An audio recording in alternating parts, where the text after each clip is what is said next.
Après l'anglais dans le monde, nous allons maintenant parler des instituts Confucius.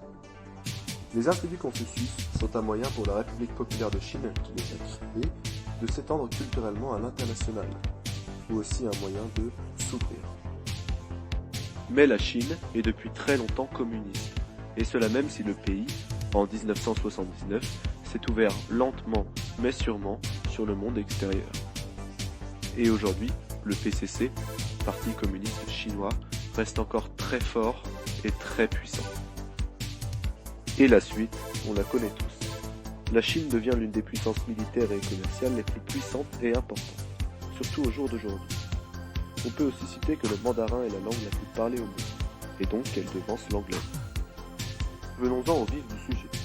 C'est en 2004 que le gouvernement chinois lança les instituts Confucius. Mais est-ce qu'une simple stratégie de propagande ?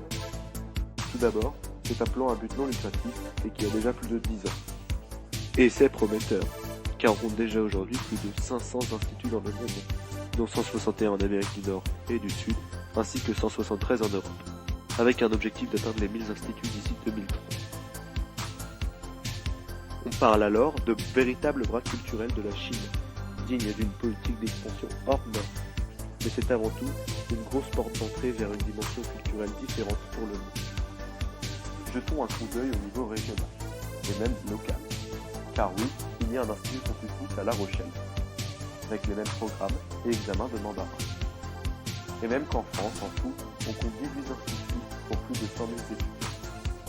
C'est là l'apogée de cette stratégie géopolitique, l'attrait des jeunes populations vers ce pays qui offre l'image d'une civilisation alternative.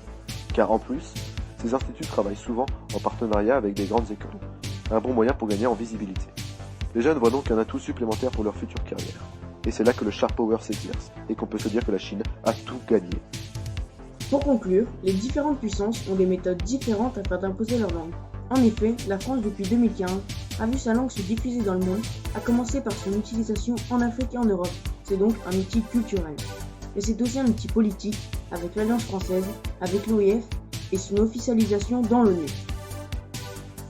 Puis la Chine tente d'affirmer son soft power avec les instituts Confucius qui voient le mandarin se développer de plus en plus dans le monde.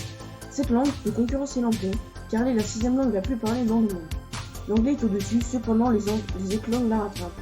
Aujourd'hui, l'anglais est diffusé grâce aux universités, au British Council, mais cette langue devient fragile.